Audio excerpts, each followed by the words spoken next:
이야기는 박모 씨에게 제보받은 실화 이야기입니다. 지금으로부터 약 10년 전 한창 혈기왕성했었던 갓 20살인 그때 한 메신저가 큰 유행을 했었다. 당시에는 이 메신저를 모르는 사람이 없을 정도였다. 메신저를 통해 새로운 친구 또는 인연을 만나거나 같은 취미를 공유하는 그룹을 만들곤 했었다고 한다. 호기심이 많던 박모 씨는 친구를 만들기 위해 메신저에 접속을 했다. 수많은 채팅방 중 유일하게 눈에 띄는 방 하나가 박모 씨의 이목을 이끌었다. 금발머리 여자가 친구를 구합니다. 호기심이 활동한 박모 씨는 그 채팅방에 참여를 했다. 안녕하세요. 응, 안녕? 저도 친구를 구하고 있어요. 혹시 어디 사세요? 나 서울. 몇 살이야? 저 20살이요. 저도 서울 살아요. 그래? 그럼 우리 데이트하자. 박모 씨는 의심이 들었지만 자신도 모르게 큰 설렘이 몸을 지배했다. 약속 장소는 신촌의 어느 한 굴다리. 그리고 그는 한껏 멋을 내고 신촌으로 향했다. 그 굴다리에 도착한 그는 큰 키에 금발머리를 한 미모의 여성과 마주친다. 담배를 피고 있던 그녀는 말을 건넨다. 안녕? 너가 박모 씨야? 네, 안녕하세요. 우리 동갑이야. 말 편하게 하자. 그럴까? 그와 그녀는 밥도 먹고 커피도 마시고 평범한 데이트를 즐겼다. 그리고 영화를 한 편 보게 되었는데 그 영화는 공포 영화였다. 박모 씨는 공포 영화를 즐겨보는 편은 아니어서 보는 내내 손에 땀을 쥐었다고 한다. 그와 반대로 그녀는 공포 영화를 보는 내내 작은 미동조차 없었다고 한다. 오히려 유치한 영화를 보는 듯한 미소를 짓기도 했다고 한다. 영화를 보고 나오니 해가 다 저물었다. 나를 몹시 추워졌고 집에 가려던 그때 그녀는 그에게 술을 한잔 하자고 권유했다. 우리 소주 한 잔 마실까? 우리 집에서 먹으면 따뜻하게 먹을 수 있을 것 같은데. 많이 가까워졌다고 느낀 그는 아무런 경계 없이 승낙했다. 가벼운 먹거리와 술을 사서 신촌 근처 그녀 집으로 향했다. 술상을 펴고 그녀와 술을 즐겁게 마셨다. 술 기운이 점차 올라오고 졸음이 쏟아져 그는 그녀에게 집에 가겠다고 이야기했다. 나 이제 가봐야겠다. 너무 취한다. 왜? 자고 가. 술김에 몸을 가누기 힘들었던 그는 그녀와 함께 방으로 들어갔다. 언제 잠이 들었는지도 모르게 잠이 들었던 그는 평상시 눌려본 적도 없던 가위에 눌렸다. 누군가가 흐느끼는 소리에 정신이 든 그는 떠지지 않는 무거운 눈꺼풀을 간신히 뜰 수 있었다. 눈을 뜨자마자 보인 건 작은 사람의 형체. 정신을 차리고 좀 더 자세히 보니 긴 금발의 머리카락을 가진 한 여자아이가 그 어떤 표정 하나 볼 수 없을 정도로 얼굴 전체를 머리카락으로 덮은 채 웅크려 흐느끼고 있었다. 그는 왠지 소름이 끼쳐 몸을 일으키려 노력해보지만 몸은 잔뜩 굳어서 움직일 생각을 하지 않는다.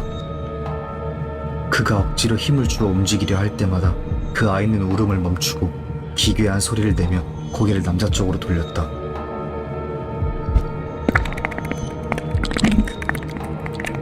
머리카락 사이로 보이는 큰 눈은 자세히 보니 구멍이 난 듯 크게 뻥 뚫려 있고 그 구멍 사이로 피눈물이 흐르고 있었다. 순간 강한 공포감을 느낀 남자는 이건 꿈이다. 이건 꿈이다. 를 외치며 잠에서 깨려 노력했다. 겨우 잠에서 깬 그는 더 화들짝 놀랐다. 금발머리의 그녀가 침대에 앉은 상태로 큰 눈을 굴리며 그를 바라보고 있었다. 왜? 무서운 꿈 꿨나 봐. 아니야. 속이 좀 안 좋아서. 나 이제 가봐야겠다. 왜? 어두우니까 더 자고 가. 아니야. 나 가볼게. 그러자 그녀는 손목을 강하게 잡으며 남자를 못 가게 막았다. 어두운데 어딜 가. 들어와. 남자가 손을 뿌리치고 가려던 찰나에 여자는 순간적으로 바닥에 넘어졌고 무서운 눈빛으로 그를 쳐다보면서 한 손으로 자신의 머리를 쥐어 뜯었다. 그런 후 머리를 뒤로 훅 제끼더니 툭툭툭 소리가 나며 가발이 벗겨지고 그녀의 민머리가 보였다. 너무 놀란 그는 순간 아무 말도 할 수가 없었다. 그리고 그녀는 속닥이기 시작했다. 이러니까 우리 엄마가 죽었지. 이러니까 우리 엄마가 죽었지. 이러니까 우리 엄마가 죽었지. 온몸에 소름이 끼친 그는 거칠게 그녀를 뿌리치고 겉옷도 제대로 챙겨 입지 못한 채 집에서 뛰쳐나왔다고 한다. 밖을 보니 해가 쨍쨍했다. 그는 그 일이 일어난 후로 꽤나 오랜 시간 동안 금발머리를 한 여자를 마주치면 온몸에 소름이 끼쳤다고 한다. 과연 그녀에게는 무슨 일이 있었던 걸까? 제가 실제 귀신을 본 이야기입니다. 그때가 2018년 제가 대리운전을 열심히 하고 있을 때 김포 마성에서 귀신을 본 이야기입니다. 김포 도사리 신일아파트에서 일이 끝나면 마성 먹자골목으로 가기 위해 통진고등학교 앞을 지나가야 합니다. 그날도 새벽 시간에 신일아파트에서 일이 끝나 마성으로 걸어가고 있었습니다. 마성 지하차도 가기 전 커다란 육교 밑을 지나가는데 갑자기 온몸에 소름이 쫙 돋는 것이 뭔가 무서웠지만 그냥 지나쳤습니다. 2달 후 또 한 번 신일아파트에서 일이 끝나 다시 육교 밑을 지나치는데 그때처럼 온몸에 소름이 쫙 돋는 것이 여기 뭔가가 있나? 하고 그냥 지나치게 되었습니다. 그리고 한 달 후 같은 장소에서 일이 끝나 또다시 육교 밑을 지나치게 되었는데 항상 오른쪽으로 육교 밑을 지나치던 걸 2번 연속 소름이 끼친 기억 때문에 일부러 찻길 건너편으로 지나쳐 당시 소름이 끼쳤던 곳을 멀리서 바라보니 술 취한 사람이 비틀대며 걸어가고 있었습니다. 그런데 바로 뒤에서 하얀 형체가 그 사람 뒤를 흐느적거리며 따라가고 있었습니다. 그걸 본 저는 저 귀신이 내 뒤를 따라와서 내가 그렇게 소름이 돋았구나 하는 생각이 들자 나도 모르게 귀신에게 소리를 질렀습니다. 야 귀신아, 죽었으면 하늘나라로 가지 여기서 뭐하는 거야? 소리를 지르니 하얀 형체가 저를 쳐다보더니 사라졌습니다. 저는 귀신이 사라졌구만 하는 생각에 가던 길을 가려고 한 발을 내딛는 순간 갑자기 등 뒤에서 소름이 쫙 돋는 것이었습니다. 이거 왜 이래?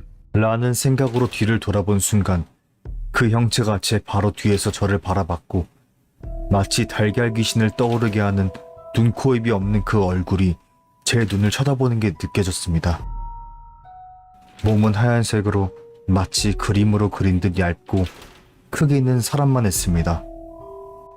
저는 그 자리를 도망치면서 뒤를 돌아봤는데 귀신은 움직이지 않고 그 자리에 서 있는 걸로 봐서 지방령 같았습니다. 그 후 마성 쪽에 사는 친구에게 귀신 본 얘기를 했는데 그 친구가 하는 말이 야, 그 육교 밑에? 거기 지하차도에서 공사하다가 무너져가지고 사람이 깔려 죽었잖아. 저는 소름이 돋았고 아마도 그건 한이 맺힌 지방령이 아닌가 생각이 됩니다. 난 아이들을 별로 좋아하지 않는다. 철없고 시끄럽고 툭하면 울고 보통의 사람들은 그런 것마저 귀엽다며 좋아하겠지만 나에게는 짜증나는 광경일 뿐이다. 아이러니하게도 아이들을 싫어하는 내 직업은 초등학교 교사이다. 말 그대로 이래저래 먹고 살려다 보니 우연히 초등학교 교사를 하게 되었다.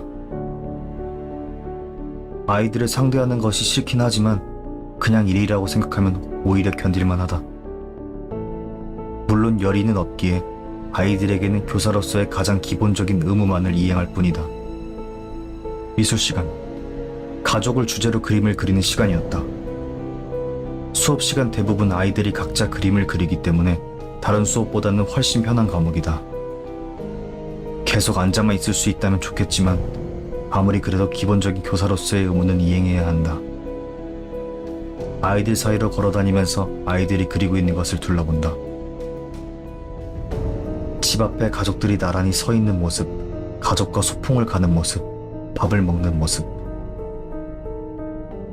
비슷비슷한 그림들을 대강 둘러보며 교실 뒤쪽으로 걸어가다가 눈에 띄는 그림을 발견했다. 방 한가운데에 엄마가 누워있고 그 옆에 아빠가 앉아있는 모습이었다. 그림 분위기를 봐선 병간호를 하는 것 같았다. 그림을 그리고 있던 아이 지호는 엄마와 아빠를 다 그리자 녹색 크레용을 꺼내어 잠시 들여다보았다. 초록색이라고 쓰여있는 걸 확인한 지호는 엄마가 누워있는 바닥을 열심히 칠하기 시작했다. 그 모습을 잠시 지켜보다가 교사로서의 의무를 이행하기로 했다. 지호는 어떤 걸 그리고 있어? 내 말에 지호는 해맑게 웃으며 대답했다. 엄마가 아파서 아빠가 슬퍼해요. 역시 병간호를 하는 모습이었나 보다. 엄마가 아프셨구나. 초록색 침대에 누워 계신 거야? 바닥에 넓게 칠해진 초록색을 가리키며 내가 이야기했다. 아니요, 이건 이끼예요. 분명 집안 같은데 이끼라니 호기심이 일었다. 잔디 말이구나. 지호네 집안에 잔디가 있어? 내 말에 지호는 고개를 세차게 저으며 말했다. 아니요, 이끼예요. 엄마가 아프면 이끼가 막 자라요. 도저히 이해할 수 없는 말이었다. 궁금증에 조금 더 자세히 물어봤지만 나오는 대답이라고는 어떤 때는 벽에 생기고 창문이나 책상에도 생겨요. 저번에는 이끼가 아주 많았어요. 엄마가 그 위에 누워 있었어요. 등이었다. 몇 번을 생각해봐도 이해할 수 없는 이야기였다. 아무래도 아이들의 상상력이 만들어낸 거짓말인 것 같다. 흥미를 잃고 지호를 적당히 칭찬해준 뒤 자리로 돌아왔다. 이번 수업에서의 의무는 다 한 것 같으니 남은 시간은 편히 좀 쉬어야겠다. 그날의 수업을 모두 마치고 집으로 돌아가는 길. 가게 앞에서 아주머니 몇 분이 모여 수다를 떨고 있었다. 그냥 지나쳐가려 했지만 우연히 들린 말에 난 걸음을 멈추었다. 얘기 들었어요? 지호네 엄마 며칠째 집에 안 들어온대요. 아이고, 지호네 아빠 술만 먹으면 그렇게 손찌검을 한다던데 도망간 거 아니에요? 아무리 그래도 지호 그 어린 걸 버려두고 도망가다니. 지호 엄마 그렇게 안 봤는데.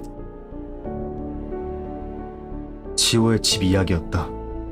관심이 없기도 했고 특별한 연락도 없어 몰랐는데 가정사가 그리 행복하진 않았던 모양이다.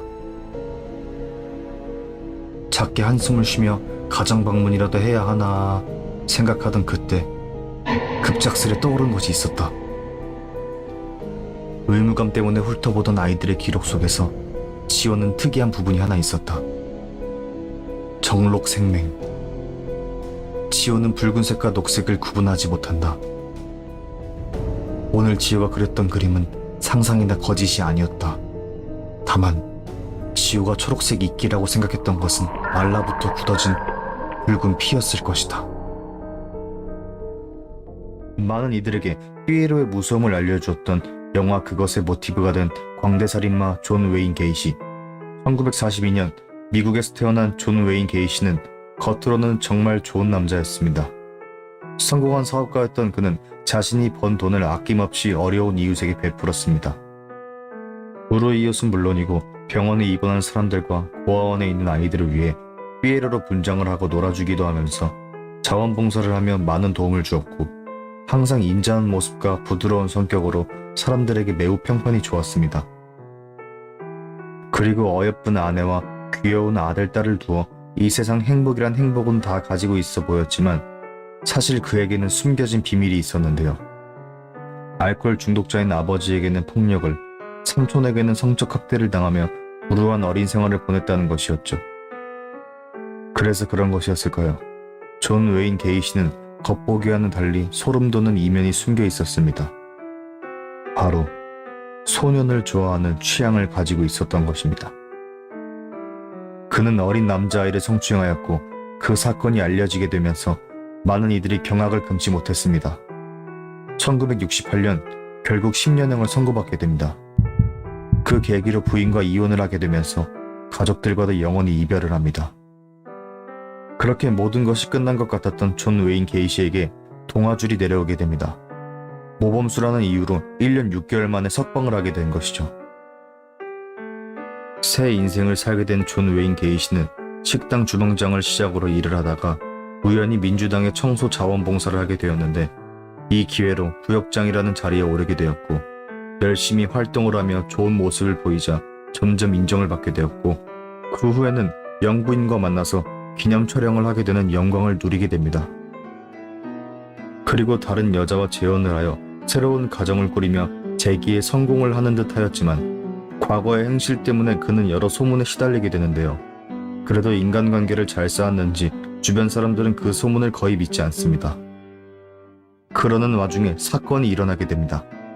존 웨인 게이시의 직원이었던 한 사람이 실종이 된 것입니다. 실종된 남자의 부모는 게이시가 의심스러우니 수사를 해달라고 요청을 하였지만 아무런 증거가 나오지 않았고, 후에 또 다른 직원이 실종이 되었지만 역시 증거나 단서가 나오지 않아 그는 어영부영 빠져나오게 됩니다.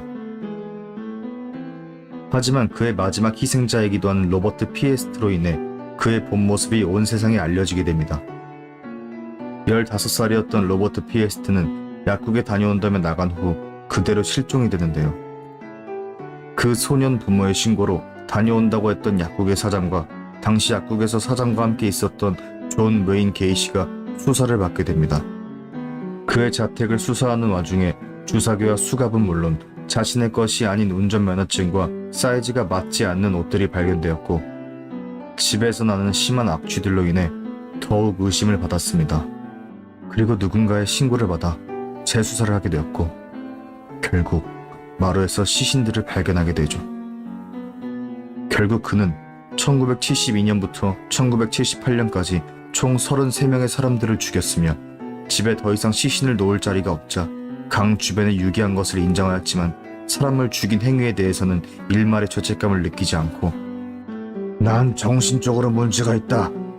그들이 나를 먼저 유혹했고 나의 돈을 뺏으려고 폭력을 휘두르자 난 방어하기 위해 어쩔 수 없이 사람을 죽였다. 난 정당방위다.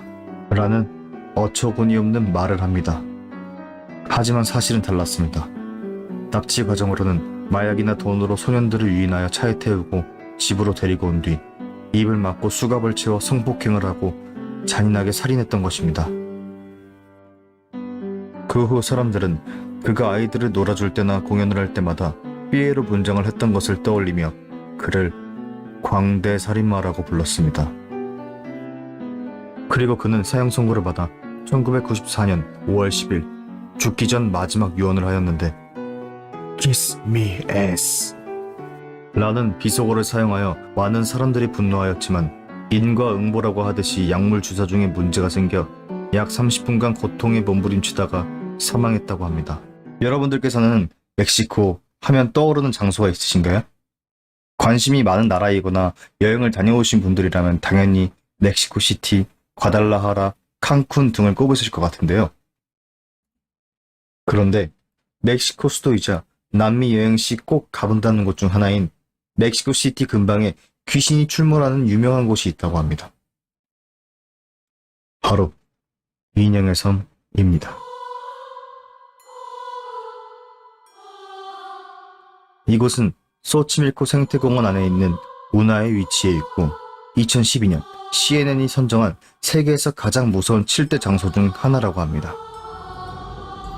입구에 딱 들어가면 왜 인형의 섬이라고 불리는지 단번에 알 수 있는데요. 나무나 울타리 등의 망가진 인형들이 이곳저곳 매달려 있기 때문입니다. 이곳에서 전해져 내려오는 설에 따르면 1975년 본 홀리안 산타라라는 남자가 가족을 떠나 이 섬에 정착해 홀로 살고 있었다고 합니다. 그런데 어느 날 그는 물에 빠진 소녀를 발견하였지만 구하지 못했고 소녀는 결국 사망하게 되었죠. 또 다른 이야기로는 그 남자가 섬에 막 도착하였을 때 이미 물에 빠져 숨진 상태였다는 이야기도 있습니다. 본 홀리안 산타라는 그 이후부터 엄청난 죄책감에 빠져 살게 되는데, 죄책감으로 인한 심리적 문제인지 아니면 소녀의 원한 때문인지 밤마다 이상한 소리를 듣게 됩니다.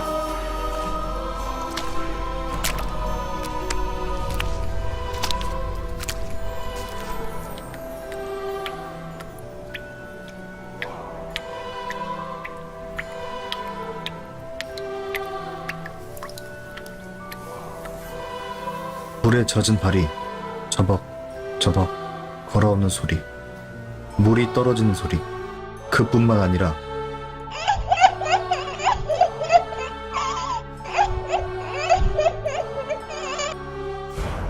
어린아이의 흐느끼는 소리까지 들리기 시작했죠. 돈 홀리한 산타라는 매일 밤 두려움에 떨어야 했습니다. 그런데 얼마 후 소녀가 죽은 장소에서 인형 하나를 발견하게 되었고, 그는 소녀의 혼을 달래기 위해 인형을 하나하나 모아 나무에 걸어두었습니다.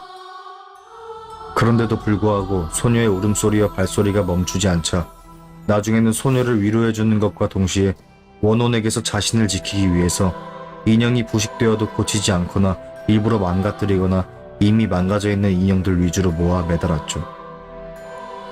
그렇게 수십 년이 지나자 이 섬은 사방에 수많은 인형들이 걸리게 되었고, 기분 나쁜 모습의 인형들이 모아져 있어서 그런지 모두가 가기 꺼려했습니다.